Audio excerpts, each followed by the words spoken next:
I think what we'll do here, Scooter, is we'll just stay in touch. Yeah. And I think the key here is Dorito, Doris Hale. Yeah, Doris Hale. Tell the story. I mean, 95 years old. 95, going 96 in September. Sharp as a tack is the matriarch of the family. She was married to my grandfather Bruce, of course, when he was coaching in Miami.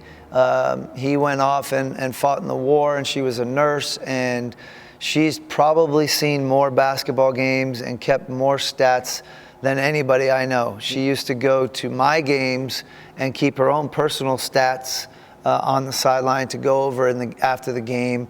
She's now done that with her great grandkids, and so she has sat through, I would say, more games than anybody I know. Yeah, that was the quote. It was later 15 years ago I found this article, and it was when John was still with the Kings. Yeah. And she was 80, and she was driving up there. Yeah. And that was her quote, which she says that my husband Bruce said that nobody sat in more bleachers than Doris. And then I'll ask her about the Dorito. I mean, that's... Yeah, she was, Doris is her real name, and Doris is kind of a traditional older woman's name, and for that era.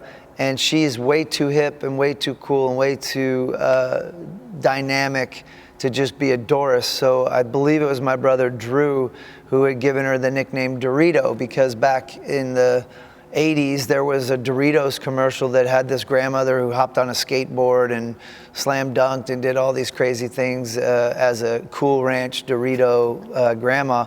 So we started calling Doris Dorito, and we haven't stopped ever since. My kids only know her as Dorito. Right, and then also I just thought of another thing, and not only Oakland Oaks, St. Mary's College, your grandfather Bruce Hale. Yeah, my grandfather was a coach there, and actually my uncle, my mom's younger brother, played basketball at Santa Clara. So Santa Clara and St. Mary's are quite the rival, and to have a father and son coaching and playing against each other was always an interesting dynamic. And I think also Bruce played at Santa Clara, right? Yes. Yeah, okay. And yes, there's a trust fund for my grandfather at Santa Clara, and my uncle played there. So yeah, there's a rich tradition of Santa Clara Hales. And also, I think there's more. Even comes back. I noticed that Drew briefly in the CBA played for like the Fort Wayne Fury. I played in the Fort Wayne Fury. You played in the... Yeah. Tell me about living in Fort Wayne. Was that like living in Hamburg? What was better? No, I'm joking. No, Fort Wayne was nice. I mean, Fort Wayne is a small Midwest town, and it was actually a great sports town. They had a top hockey team that was playing there in the lower division. So we would go watch the hockey games that would play in the same arena that we played in, and we had a decent team. I actually played for my father there, which was very strange. Yeah. Yeah, not good. The dynamics. No winning situation. No, exactly. Between my dad and I, everything was fine, but the other players. Because if I play poorly, then they say, "Oh, why is he's only playing because his dad's a coach, so why is he playing?" Yeah. If I play well, then they say, "Well, of course he's going to play well. His dad's the coach and he's playing him."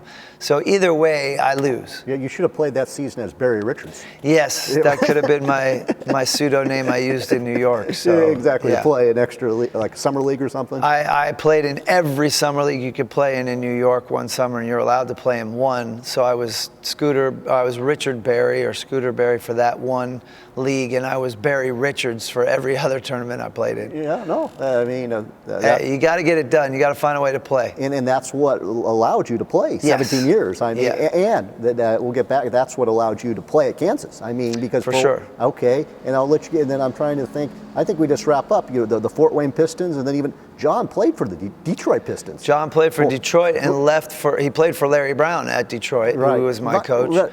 And then he left 1 year before they won the championship, and Coach Brown always said that he felt bad for John because John was part of building that team, right, and that he deserved to be part of winning with them. But he left that year, the year right before they won. And I let on this note, all the Barrys are buried in Houston. All the Barrys that played in the NBA get buried in Houston. And tell people what that means. John played for the Rockets his last year. Brent played for the Rockets his last year, and my dad played for the Rockets his last year. So it seems to be the Barry graveyard down there. Right. Okay. Fair enough. I'll let you, because your daughter wants to get home, but we'll do more. And I can't thank you enough for your time today, Scooter. No problem. It's always fun to talk about basketball. So It's my pleasure. Okay, awesome. Thank you, Scooter. Cool. All right, Cool. thanks.